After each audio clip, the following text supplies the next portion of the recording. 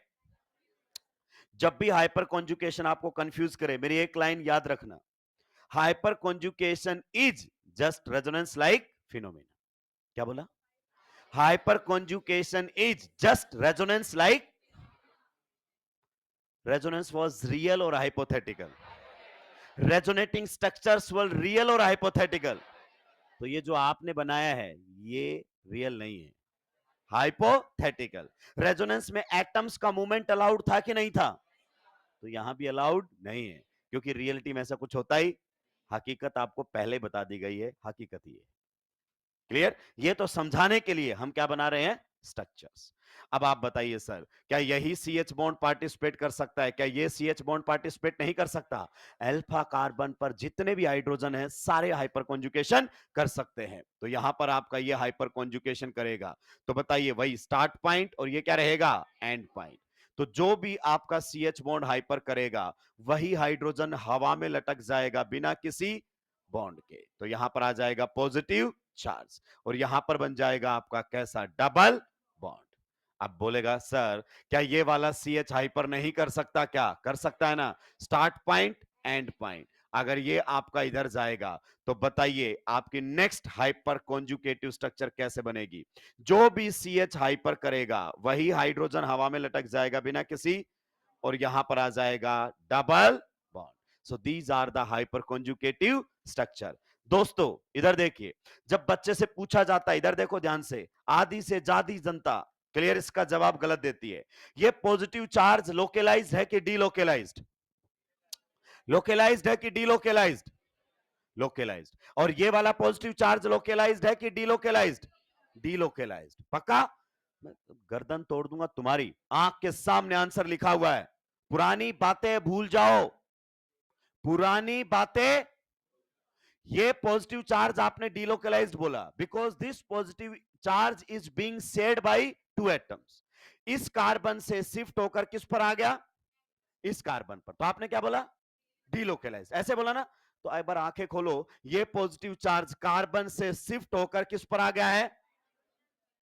तो ये डीलोकलाइज नहीं है, तो ये भी डीलोकलाइज्ड है। अब जनता से पूछोगे ना तो उनको लगता है डीलोकलाइजेशन केवल रेजोनेंस में होता है। अरे रेजोनेंस में भी होता है और हाइपर में भी होता है। Hyper conjugation is just resonance like phenomena.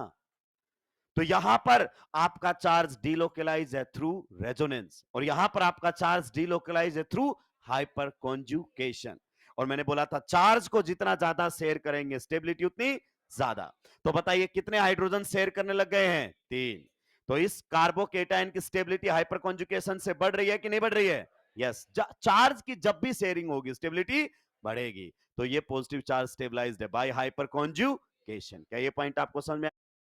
Localisation केवल रेजोनेंस में होता है। अरे रेजोनेंस में भी होता है और हाइपर में भी होता है। Hyper conjugation is just resonance like phenomena. तो यहां पर आपका चार्ज डीलोकलाइज है थ्रू रेजोनेंस और यहां पर आपका चार्ज डीलोकलाइज है थ्रू हाइपर कॉन्जुगेशन। और मैंने बोला था चार्ज को जितना ज्यादा शेयर करेंगे स्टेबिलिटी उतनी ज्यादा। तो बताइए कितने हाइड्रोजन शेयर करने लग गए हैं? 3। तो इस कार्बोकेटाइन की स्टेबिलिटी हाइपर कॉन्जुगेशन से बढ़ रही है कि नहीं बढ़ रही है? यस। चार्ज की जब भी शेयरिंग होगी स्टेबिलिटी बढ़ेगी। तो ये पॉजिटिव चार्ज स्टेबलाइज्ड है बाय हाइपर कॉन्जुगेशन। केशन। क्या ये पॉइंट आपको समझ में आया? चलिए नेक्स्ट अब आपसे पूछता है यहां पर number of hyper conjugative structures, number of hyper conjugative structures, number of hyper conjugative structures, number of hyper conjugative structures that is equal to होता है 1 plus number of alpha H, 1 plus number of alpha H, alpha carbon पर लगे हुए जो hydrogens होते हैं उसके बराबर होता है। तो बताइए कितनी हाइपर कॉन्जुगेटिव स्ट्रक्चर है? एक, दो, तीन और एक। तो एक तो ऐसी होगी जिसमें सीएच बॉन्ड नहीं टूटा होगा और एक ऐसी होगी जिसमें सीएच बॉन्ड टूटा होगा। कितनों में टूटा हुआ है सीएच बॉन्ड? तो तीन तो आपके ऐसे हैं जिनमें सीएच बॉन्ड टूटा है और एक ऐसी है जिसमें नहीं टूटा है, क्योंकि ना तो रियल ये है और ना तो रियल, रियल तो हाइब्रिड होगा। क्लियर? लेकिन इसका आंसर बहुत जगह पर गलत दिया जाता है। इसका आंसर डायरेक्ट लिखा जाता है नंबर ऑफ अल्फा एच के बराबर, जो कि सही नहीं है। This is also a hyper conjugative. जैसे इसमें अगर मैं पूछूं रेजोनेटिंग स्ट्रक्चर कितनी है, तो आप बोलोगे दो, इसको भी तो काउंट करते हो। हाँ, जो सवाल का जवाब देना चाहिए वो दूसरा होता है number of hyper conjugative structure, hyper conjugative structures, hyper conjugative structures involving delocalization of, involving delocalization of sigma bond. आप बताइए ऐसी हाइपर कॉन्जुगेटिव स्ट्रक्चर कितनी है जिसमें सिग्मा बॉन्ड डिलोकलाइज हो चुका है, यानी कि जिसमें कार्बन हाइड्रोजन सिग्मा बॉन्ड टूट चुका है, तो वो कितनी है? इज इक्वल टू क्या रहेंगी बताओ? Number of alpha hydrogen. जितने अल्फा हाइड्रोजन होंगे उतनी ही वो वाली स्ट्रक्चर होंगी। अगर मुझसे टोटल पूछता है number of hyper conjugative structures, तो no doubt 1 plus number of alpha H होते हैं। ये मैं आपको बता देता हूं, मार्केट में ये भी चलता है नंबर ऑफ अल्फा एच के बराबर। तो एग्जामिनर ये पूछता है, ये पूछा गया इसलिए आंसर यहां से आता है, तो इसी का आंसर ये निकाल लिया गया। दो अलग अलग चीजें हैं। अगर आपसे टोटल पूछ रहा है तो 1 प्लस अल्फा एच, अगर आपसे वो पूछ रहा है जिसमें सी एच बॉन्ड टूटा हुआ है, यानी कि जिसमें सिग्मा डिलोकलाइज हो गया है, is equal to number of alpha H. दोनों में डिफरेंस क्लियर हुआ? जल्दी से सुलटाएंगे, आगे बढ़ूंगा। हाइब्रिड बना दो ना, क्या दिक्कत है? अगर आप रेजोनेंस हाइब्रिड बनाना सॉरी हाइपर कॉन्जुगेटिव हाइब्रिड बनाना चाहते हैं, तो जो बॉन्ड नहीं टूटे उनको तो एज इट इज। बताइए पहले वाले आपके हाइपर कॉन्जुगेटिव स्ट्रक्चर में बॉन्ड टूटा हुआ है, दूसरे वाले में ये बॉन्ड टूटा हुआ है, तीसरे वाले में ये बॉन्ड टूटा हुआ है। यहां पर कभी पाई बॉन्ड है और कभी पाई बॉन्ड नहीं है। यहां पर कैसा चार्ज आएगा? पार्शियल पॉजिटिव, पार्शियल, और यहां पर भी कैसा है? Partial positive. तो दिस इज द हाइब्रिड। जहां जहां पॉजिटिव आए वहां पार्शियल पॉजिटिव दिखा दो, जहां भी बॉन्ड टूटा है उसको डॉट से दिखा दो। तो देखो यहां तो ये बॉन्ड पूरा है लेकिन यहां पर ये बॉन्ड नहीं है, मतलब कार्बन हाइड्रोजन में जो बॉन्ड है वो इन बिटवीन जीरो एंड सिंगल के बीच में है। ना तो बॉन्ड कंप्लीटली सिंगल है और ना ही बॉन्ड कंप्लीटली टूटा हुआ, इन बिटवीन है real molecule. Bond order carbon hydrogen bond का बॉन्ड ऑर्डर क्या होगा? In between zero and one, zero से ज्यादा और वन से कम। This is the real molecule. अब साफ देखो, चार्ज को चार एटम शेयर कर रहे हैं, carbon as well as 3 hydrogen. तो आपका चार्ज डिलोकलाइज हो चुका है। मैंने बोला था ना कि हम सबसे ज्यादा इग्नोर किसको करते हैं? हाइपर कॉन्जुगेशन को। सामने हमने डिलोकलाइजेशन करवाया फिर भी हम नहीं बता पाए कि जब हाइपर हुआ है तो पॉजिटिव चार्ज कार्बन से शिफ्ट होकर किस पर चला गया है? हाइड्रोजन पर। इसका मतलब आपका पॉजिटिव चार्ज क्या हुआ है? डिलोकलाइज। पर हम नहीं देते हैं ध्यान। इनफैक्ट क्वेश्चंस आते हैं ऐसे, in which of the following positive charge is delocalized, और ये एग्जांपल होता है और आंसर नहीं देते हैं लोग। इसे कहते हैं होममेड। जिन्होंने दिल्ली नहीं देखी है उनके नाम की दिल्ली नहीं है।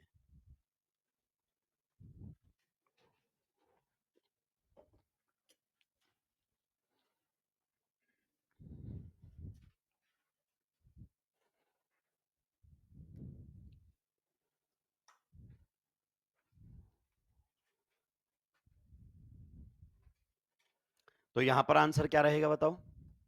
1 प्लस 3 इज इक्वल टू, और यहां पर क्या रहेगा इसका आंसर? 3। कई बार इसी को ही वो बाय डिफॉल्ट मान के चल लेता है, हालांकि उसको क्लियरली मेंशन करना चाहिए। सुलटा दिया है सभी ने? मैंने बिल्कुल रेजोनेंस के साथ लिंक किया है इसको। किसके साथ लिंक किया है? रेजोनेंस के साथ। जैसा आपका पाई बॉन्ड डिलोकेलाइज होता है, वैसे ही कौन होता है? सिग्मा। कौन सा सिग्मा? कार्बन हाइड्रोजन का सिग्मा।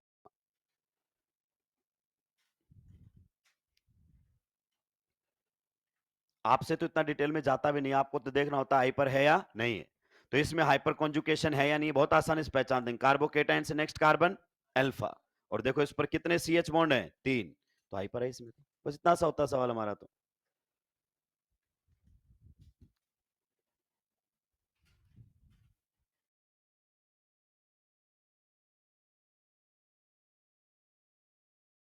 कितने सी एच बॉन्ड है? 3, तो हाइपर है इसमें।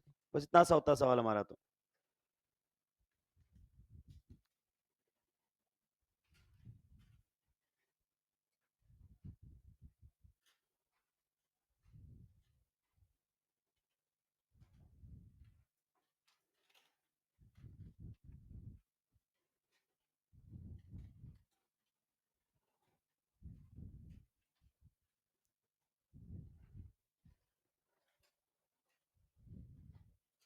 सुलटा दिया है। क्या हम आगे बढ़ सकते हैं? तो आपने कार्बोकेटाइन के अंदर हाइपर कॉन्जुकेशन होते हुए देखा।